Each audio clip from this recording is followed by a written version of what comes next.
converting them into non-hosted short-term lodging establishments, urged on by mega-sized lodging operations such as Marriott Corporation. I believe that the threat is such that we should reconvene the 2020 committee of stakeholders and amend Ordinance 348 to specifically allow for short-term rentals, but with provisions that ensure the rights and safety of the permanent residents so that they can continue to enjoy the benefits of living a rural lifestyle in the midst of our vineyards without noise pollution and traffic congestion problems. Furthermore, I believe the board should seriously consider a moratorium on new short-term rental permits in wine country until that committee has finished its work. Thanks to the efforts of this board and all that have gone before, county staff and countless stakeholder volunteers, the Temecula Valley Wine Country has become a tremendous success story for the preservation of agriculture and the rural residential lifestyle. We now have over 50 wineries making world-class wine and many excellent food and lodging establishments. But we would not be in this position without the zoning and the extraordinary efforts of county planning staff and the Board of Supervisors to protect it over these 50-odd years. We ask that you continue to do what you've been doing so well in the past, to follow the vision and take the steps that are necessary to enable the growth and success of the Temecula Valley Wine Country and the well-being of its residents. Thank you. Thank you, Phil.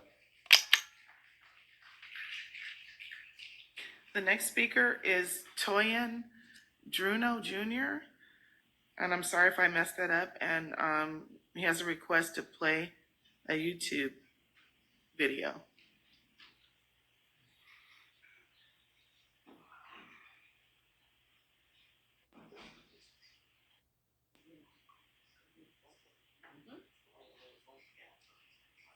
They're gonna, let's see, I don't know. Toyin?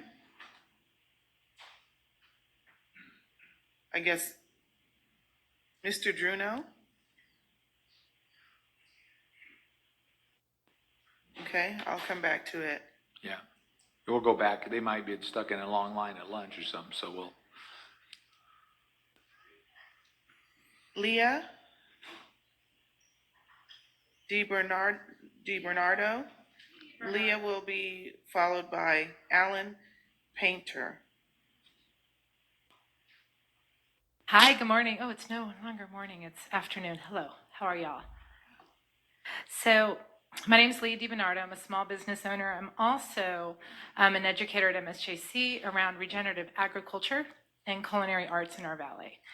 And one of the reasons I'm here today is to talk about our agricultural region and to really urge the Board of Supervisors to hold that up when you're considering the caps of, what do we call these again? STRs. STRs, the acronym STRs. So as an investor in STRs, believe it or not, and a 22-year business owner in this valley, I'm in favor of strict ordinance and a cap to be put on place for these short-term vacation rentals, much like Napa Valley, Sonoma Valley, and the Oregon coast. And the reason, I have two reasons. We have a terrible housing crisis for our workforce in Riverside County and Temecula. And also we have a really delicate agricultural region and natural habitat for many species. Biodynamic preservation, protecting the biodiversity ecosystems of our wine grape growing terroir is really the future for everyone in this room. Understanding that there are up to 5 trillion microorganisms in the soil that are directly related to grape growth. That's so essential to everything we do in wine country. So I would urge everyone to think 100 years out, not to think 10 years out. I was also honored to be part of the 2020 plan and sitting in on that. And one of the suggestions that I made to then Supervisor Jeff Stone was the planting of olive trees throughout wine country because they're a deterrent for the glassy-winged sharpshooter. So my motivation today is to here to protect our agriculture region. So my family. Thank you so much. Okay. Alan? Alan was given time by Susan. Thank you. Thank you for the opportunity. I've only lived in Temecula for 3 years with my wife Susan, but we've seen the residents next door go from an estate home, which was a private residence, to it's an out of country owned facility with a management company that changes on a continual basis. There was no notification when there was a change in ownership. There's no signage to indicate that it's a STR. We have people coming down our private driveway. They can't even find the location of the STR period. And I think what that does is lead to a lot of traffic issues. It's not just unique to my situation. We've got people stopping on the main thoroughfares, backing up into traffic. They're really impeding our safety and health, and it is a major concern. And I think the thing that's shared with the neighbors is no one was contacted when there was a change in ownership. No one has ever seen any signage. They don't know how to contact the owner, the management company, or anybody to actually lodge a complaint. So we have an ad hoc local group that we talk, but it doesn't get reported. It doesn't show up as a violation. It doesn't get to code enforcement. We just need to make sure that this does get passed and that there are the provisions in place to make sure that there is a reporting mechanism and violations are actually addressed, logged in, and we have numbers that are realistic based on the excessive number of parties, the loud music. There was an event next door that must have had 50 cars. Maybe it's a bad apple. Let's hope that's the case. Let's hope we can weed those out. But I appreciate your consideration, and I do hope this passes. Thank you. Thank you. Trisha Kuhl. Trisha was given time. Trisha? Oh. Your time to speak? It was given 2 minutes from Teresa Richens. Thank you.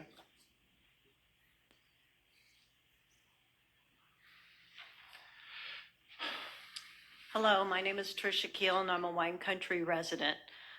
First off, I'd like to address the multi-generational gatherings of family reunions that Supervisor Spiegel had mentioned. We love them, but are they typically peaceful and quiet? Not with my family. We have, you're getting together, you're celebrating, wine's involved, it's loud, which is great.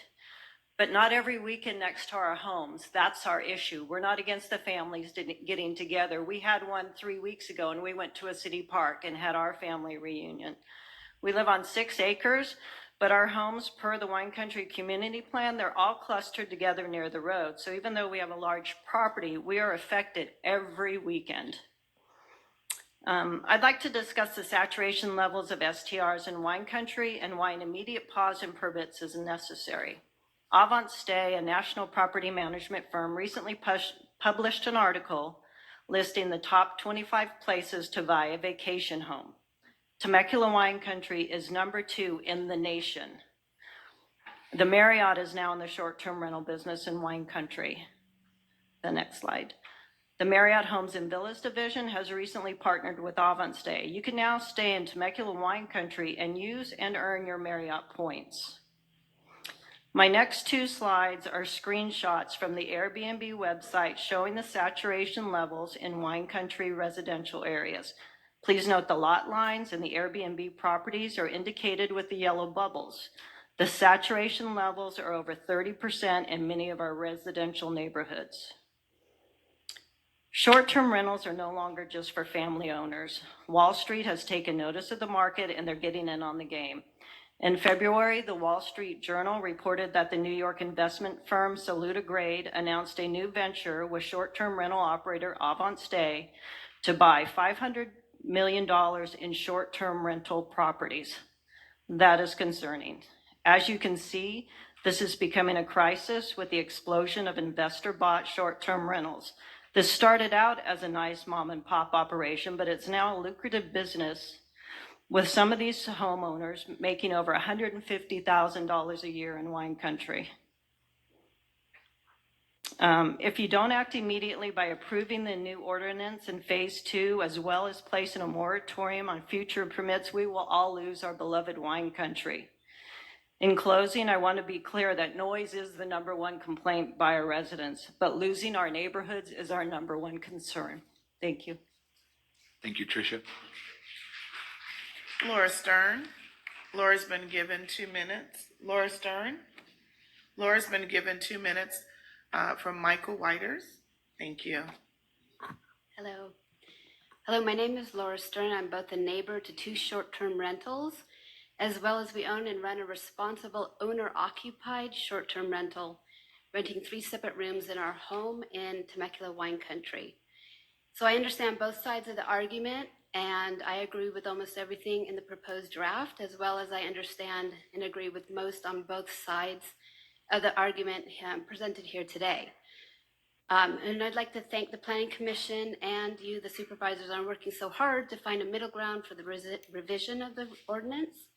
It's a daunting task with strong oppositions on both sides. What I do have a problem with is posting of a sign on the street, identifying the STR. And I don't think anyone's really thought this through completely, but let me give you a personal example. We have these 2 whole house short-term rentals right across the street from us that pretty much only rent on the weekends. We're on a rural and very dark street with no street lights in wine country as per the dark sky ordinance. We have a serious problem with thieves coming into our neighborhoods and breaking into our community mailboxes on a regular basis since 2020. And the sheriff hasn't even been able to stop this. And one of our neighbors just had his tractor stolen from his front yard. So if he posts signs on the street telling everyone who drives by that the house is unoccupied as per an online schedule that they can look up, we're just asking for trouble. Theft, vandalism, squatting. The potential for attracting and causing malevolence is not worth the risk of posting signs, and it's not even necessary. All neighbors within 300 feet of the STR or 20 neighbors will already have the STR owner's operator's name, cell phone, license number, and address as per the new draft ordinance. The sheriff and fire department will have all this information. The renters will have the information inside the home. So what purpose does it serve to announce to some stranger driving through the neighborhood that the home is potentially empty? I personally have no problem with posting a sign on the street, as we live 100% of the time on our property to protect it if we need to. But I don't want to have to babysit the properties across the street from me, and I worry about attracting unsavory characters into our neighborhood when I go jogging down the street. So signage on the street serves no purpose. Please consider removing it from the draft. Also, wine country is a unique area, which I can talk a little bit about. It was originally founded, yes, as a tourist destination in the 60s, where the public is enticed to come drink alcohol and have a good time. So with this, we must keep this in mind moving forward because it creates certain challenges. Our wine country is a fabulous adult vacation land, a beautiful place with its vineyards and wineries that everyone is attracted to at the cost and expense of the businesses who built it. But we are known as the fun wine country, where the wineries and casinos focus on entertainment as much as winemaking. And this attracts a certain type of customer and mindset. So this will pose many challenges along the way as tourism increases and supply and demand increases. So in closing, this leads to me one other request, dear to my heart. Please don't overlook small businesses. We don't have the money or legal voice to make a lot of noise or sway decisions like the big wineries or the casinos do, but we offer fundamental services to the community and beyond with our personal touch, our caring, our creativity, our ability to serve the small customers' needs. Currently, the Wine Country Master Plan is particularly swayed to favor big business and is cost prohibitive to small family-owned businesses, which is not necessarily how Temecula originally started out.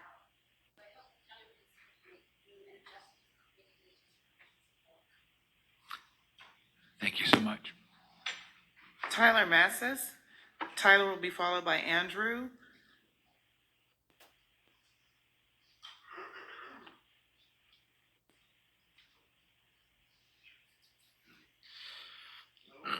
Tyler Massis. I am here today to suggest one revision to the drafted ordinance 927. Firstly, thank you for all the hours and resources used during this long process of updating STR ordinance 927. Marjorie and I own an operated and hosted owner-occupied STR in Temecula wine country. The drafted ordinance 927 currently mandates that STR owners acquire and store private and personal information about guests for 3 years. I don't think we need to go down this rabbit hole. It almost goes without saying that asking thousands of potential STR owners to manage sensitive information about identities will certainly result in peril. Prior to approval, please update ordinance 927 so that STR owners are not managing and storing personal and private information about guests that stay at STRs. Also, if I have a couple seconds left, the interior noise monitor, it doesn't make any sense to me. I've been doing this for half a decade. I can kind of understand the outside noise monitor, but not an interior one. That seems going way beyond. And then I think there needs to be some clarification about the term used, inspector versus code enforcement. There's something in the draft now that says that the responsible owner needs to be on site within 60 minutes of an inspector. I think that really is probably talking about code enforcement. I can't imagine being at the Chargers game and having to be at my house in 60 minutes for an inspector to show up. So please clarify that. Thank you. Thank you, Tyler.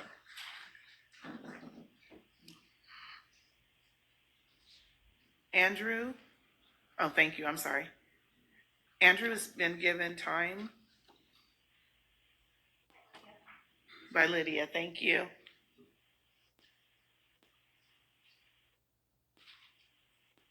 I go to 4.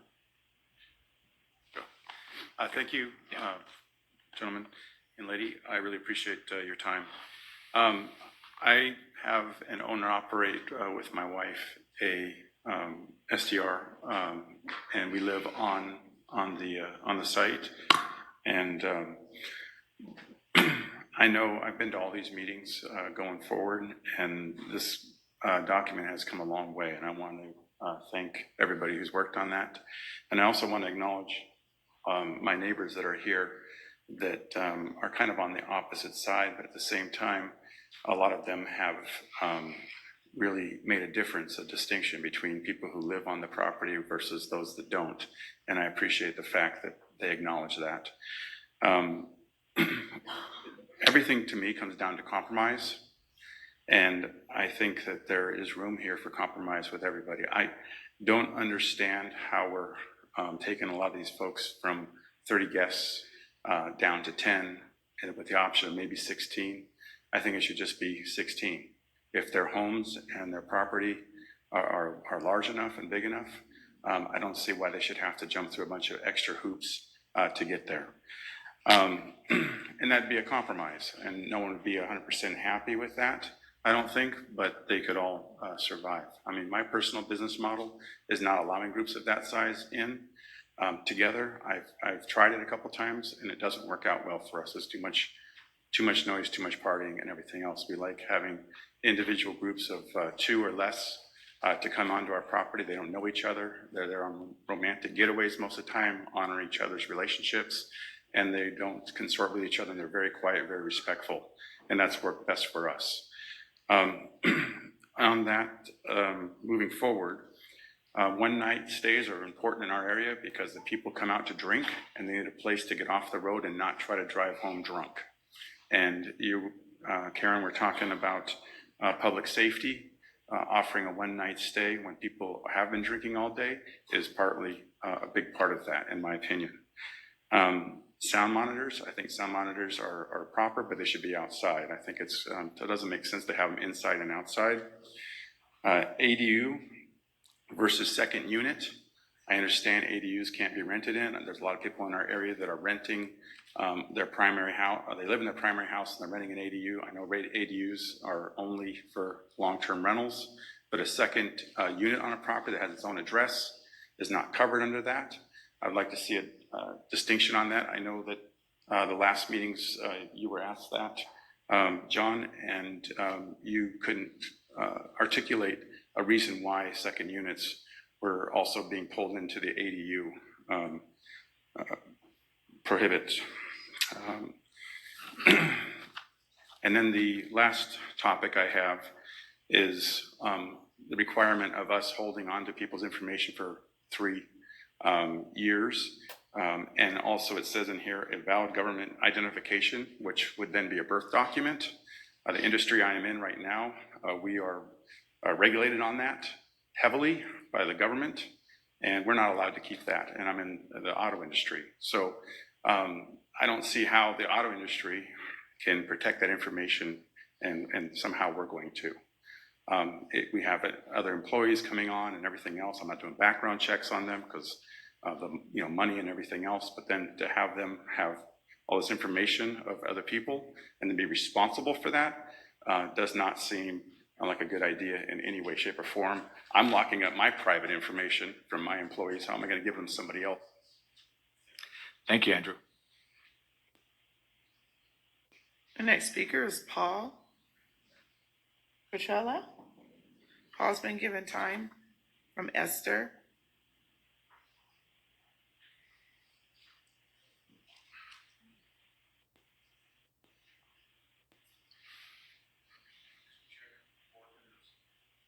Petrella. I first moved to the wine country in 1974, nearly 50 years ago, when it was known as Rancho California back then. Today, it is totally not like what it was back then. And the original plan or development for that area is nothing like what Temecula is today, or the wine country is today. My wife and I are full-time residents in what's now called wine country residential. And what I don't understand is, when did STRs become an appropriate thing to do on a residential property? When did single-family residence properties become commercial money-making ventures? How would you like, or how would the absentee owners like us neighbors coming into your residential neighborhoods every week and then wreaking havoc on your quality of life?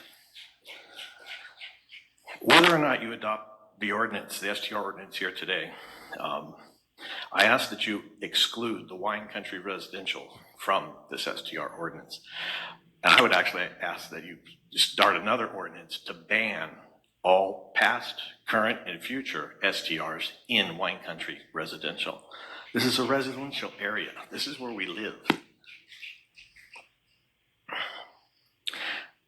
By adopting an STR to start with, you're kind of further legitimizing or codifying STRs, and thus legitimizing this whole concept, which I don't even understand. If you do pass the STR ordinance, it's just gonna, ultimately, if we're not excluded, I think it's gonna further degrade our quality of life in the wine country residential area.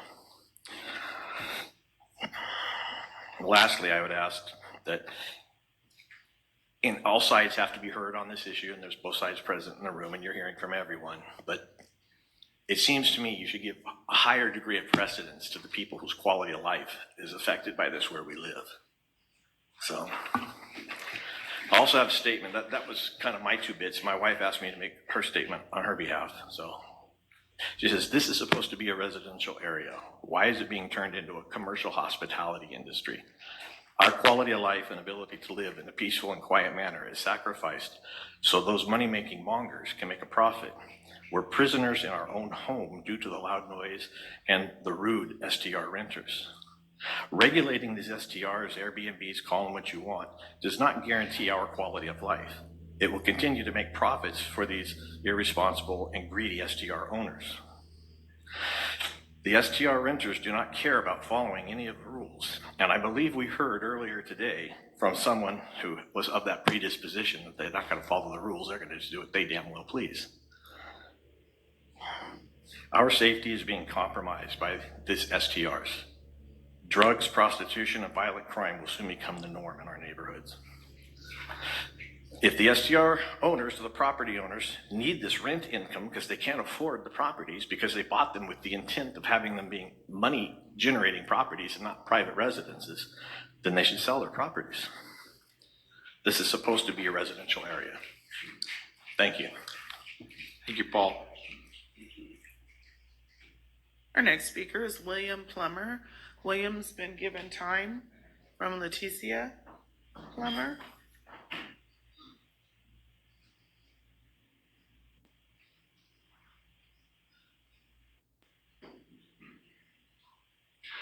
Hello, my name is William Plummer. I've lived in the wine country since 1991. I've held the positions of District Engineer, Chief Engineer for Eastern Mistral Water District, and I've also been a Deputy City Engineer for the City of Carlsbad. I'm presently on the board of Rancho California Water District. I want to commend the Riverside County staff for the good work in preparing ordinance number 927.1. And I recommend that the Board of Supervisors approve ordinance number 927.1, which will allow for enforcement of its conditions as soon as possible. Based on my review of the ordinance, I do have 3 areas that I would like to bring to your attention. First, Section 8D states the minimum consecutive calendar days for rented occupancy is 2 consecutive days and 1 night. I recommend the minimum be increased to 3 consecutive days and 2 nights. This change helps the property owner by providing sufficient time to clean and perform maintenance between each subsequent short-term rental. It also reduces the potential for single overnight parties to be arranged and attended by a large number of guests. Second, the County of Riverside needs to pay attention to the short-term rental density and the proximity to each other. Presently in wine country, there are too many individual owners and businesses purchasing 2 or more single-family homes for the strict purpose of converting them to short-term rentals. I recommend adding a section or a clause to the ordinance that would limit conversions to short-term rentals by a single owner to a maximum of 2 single-family residential units. The current situation is negatively impacting the character of wine country and is allowing clusters of short-term rentals to surround owner-occupied residential units.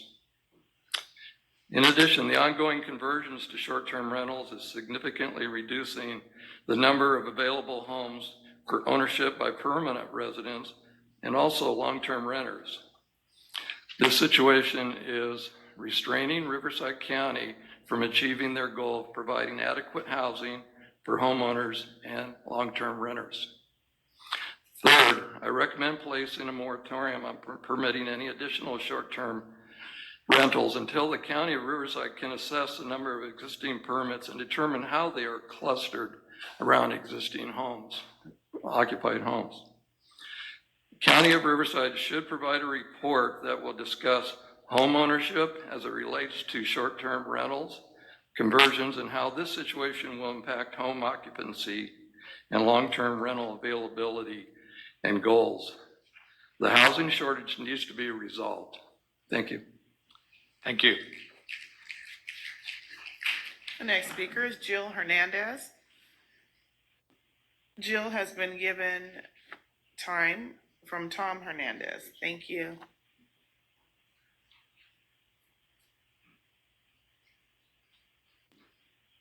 I had a couple of slides. Board members, Chairman. My name is Jill Hernandez, and I'm a longtime resident of Temecula Wine Country, 20 plus years. There are 79 homes in my neighborhood. Approximately 30 of those are short-term rentals. Allow me to do the math. That's 38% saturation in my neighborhood. This is alarming, and it's not just a problem in Temecula Wine Country. I strongly feel that Riverside County unincorporated must follow the lead of areas such as Napa Valley unincorporated, Montecito, Monterey, Palm Springs, San Bernardino, and adopt a moratorium on short-term rental permits. At least press the pause button in order to get an out-of-control problem under control and regulated. And then eventually phase out permits in single-family residential neighborhoods, preserving the rural residential character. Short-term rentals' negative impact is far-reaching. These vacation rentals remove homes from an already strained, low-inventory housing market. Where once lived families with ties to neighbors are now empty shell homes periodically occupied by out-of-towners with little to no vested interest in community. The average home re-enters the housing market for sale on average every 5 years. Businesses do not.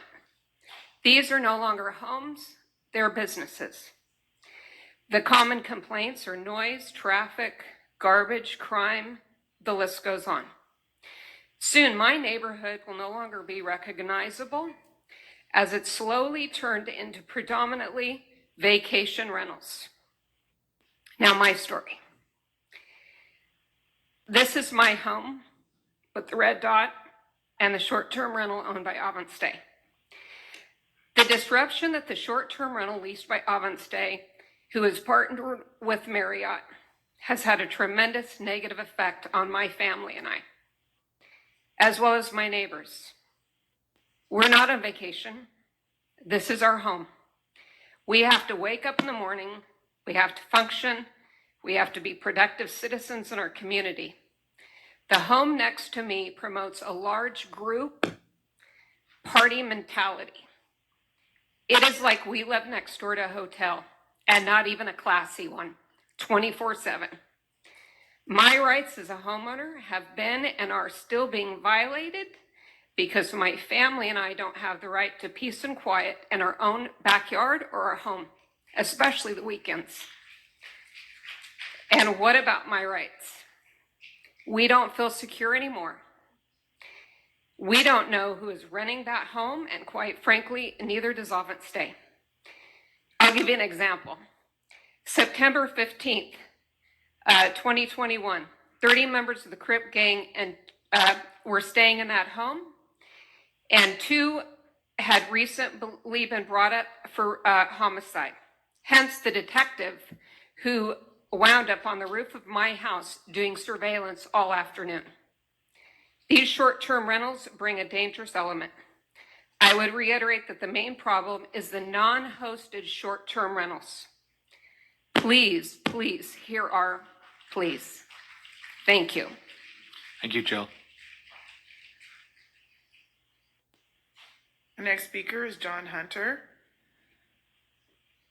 John Hunter. John has been given time by Deborah Hunter, and after he speaks, then we'll turn to the phone.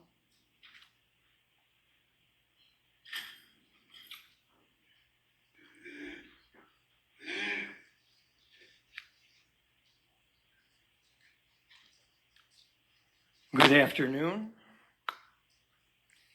My name is John Hunter. A little hoarse this afternoon. I'd like to recognize Ms. Hernandez, Mr. Bailey, Ron Kuehl, Trish, Paul Petrella, many, many others who have spoken. I would like to incorporate by reference their comments rather than repeat all of them per your request. We're from Chicago. My wife Deborah and I live in Temecula's residential wine country. Any perceptions and opinions on my part should be interpreted in the context only of wine country. Based upon bad experiences, we are dead set against non-hosted STRs. But we're here to give grudging support to Ordinance 927.1. Why grudging? Well, it's flawed, but as a temporary Band-Aid, maybe it's better than the recent chaos that we've been having. Listen, from a zoning and property use vantage, wine country must be approached in a legally different manner from the rest of unincorporated Riverside. Hopefully the county is painfully aware of this and has done its legal homework. We all purchased homes as single-family, residential, non-commercial, agricultural places to live. Now, where I come from in Chicago, everybody knows what that means.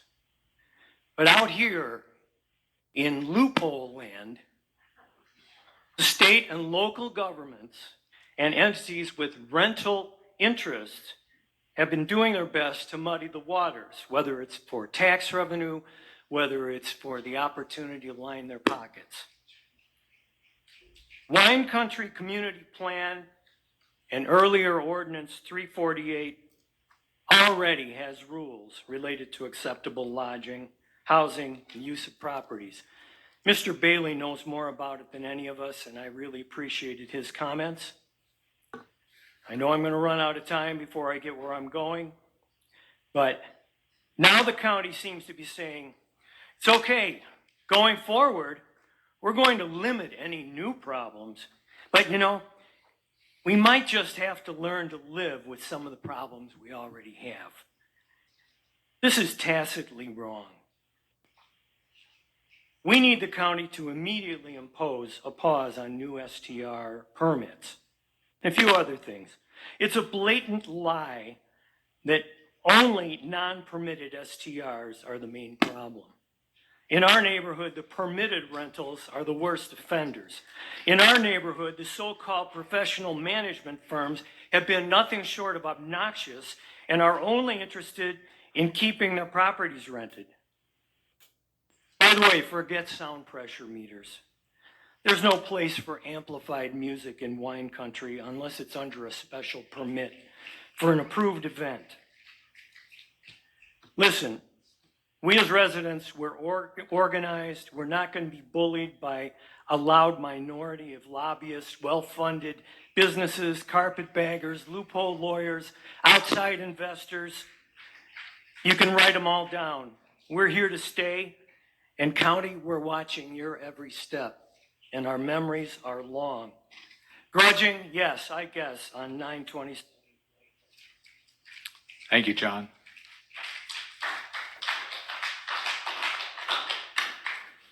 Okay, so we're going to the phone lines. If you're on the line waiting, remember you need to hit *6 to unmute yourself to speak. Our first speaker online is John Weiss.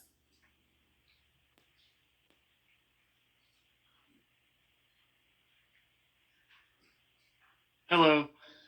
I'm a short-term rental owner in the French Valley area.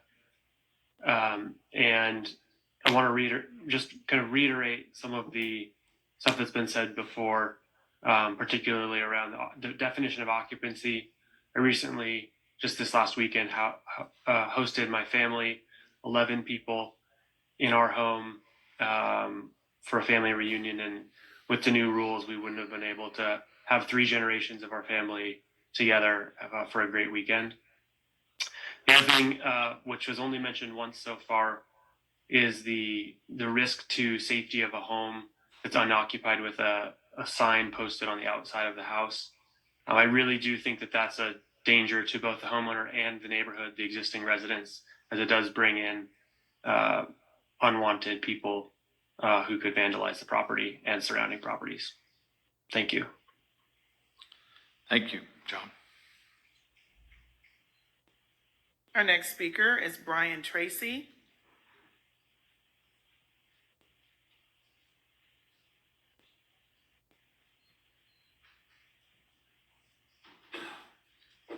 Aziza Sackett.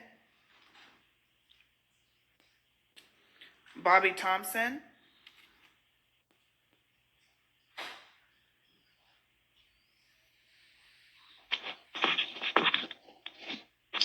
Yeah, hello, my name is Bobby Thompson, and I live in Temecula Wine Country Residential, and I agree with the ordinance for the most part. I also agree that Wine Country should be separated out. the idea of larger estates and licensed STRs out here are a problem. You know, we live on 5 acres or over 5 acres. Both, I have 4 of them surrounding me, on each side, northwest, south, east, every direction. And they're on large properties, but yet every single week and weekend we have to complain. There's issues. We have police show up. We've had helicopters fly over.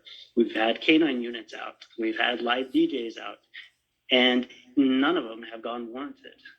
And that's the big problem too, is enforcement and accountability. Someone also stated that there hasn't been that many actual people cited. Well, the fact is, because you can barely even get a hold of anybody. You call an 800 number, it goes to nowhere. So many times we're forced to call sheriff's department, which is a complete waste of resources. So I also would like to state that Temecula wine country should be separated and treated with a ban completely. Thank you. Our next speaker is Kat Bailey.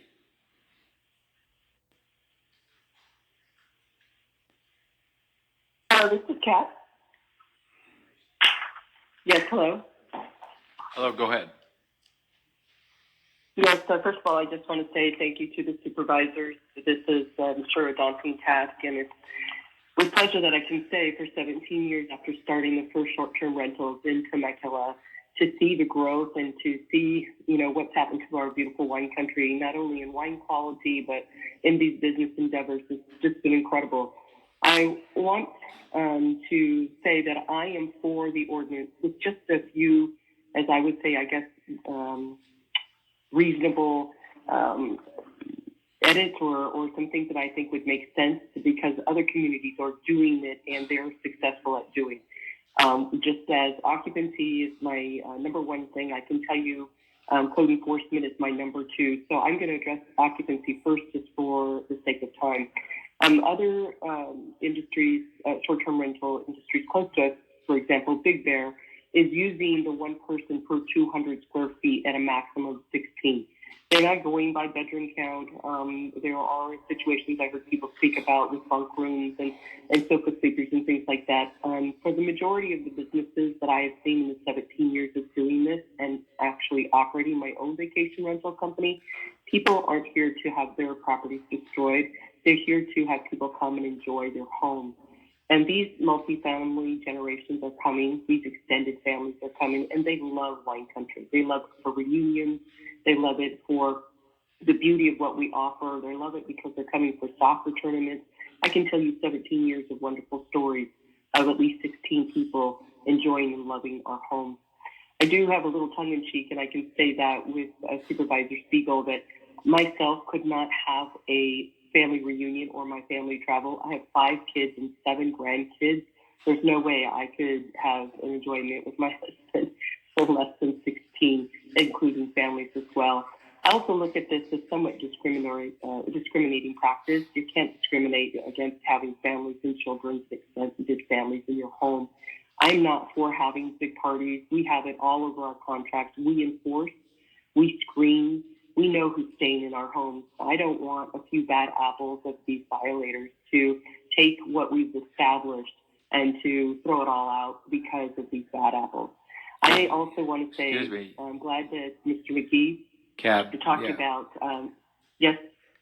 I'm sorry? Yeah, your time's up. Thank you. Okay, thank you very much.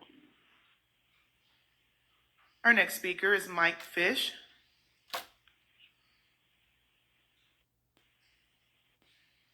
Hello, thank you. Can you hear me? Yes, go ahead.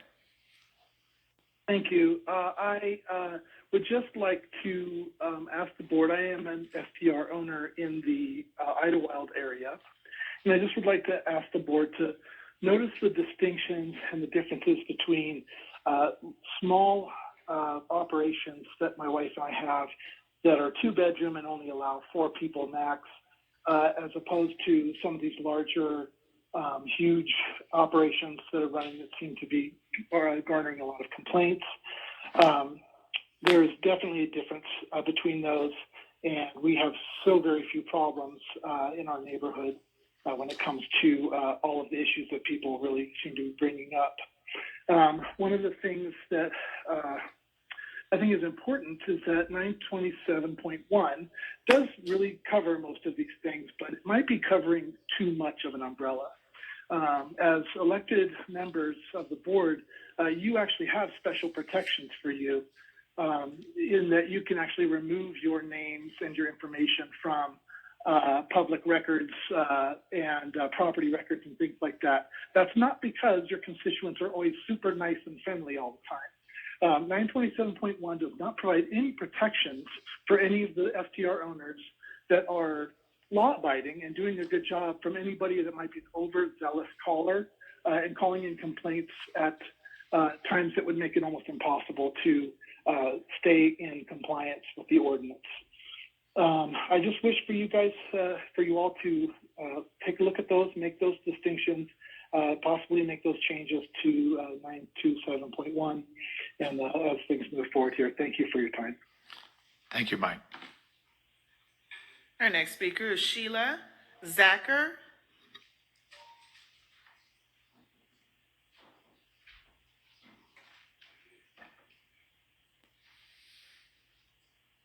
Hi, my name is Sheila Zacher.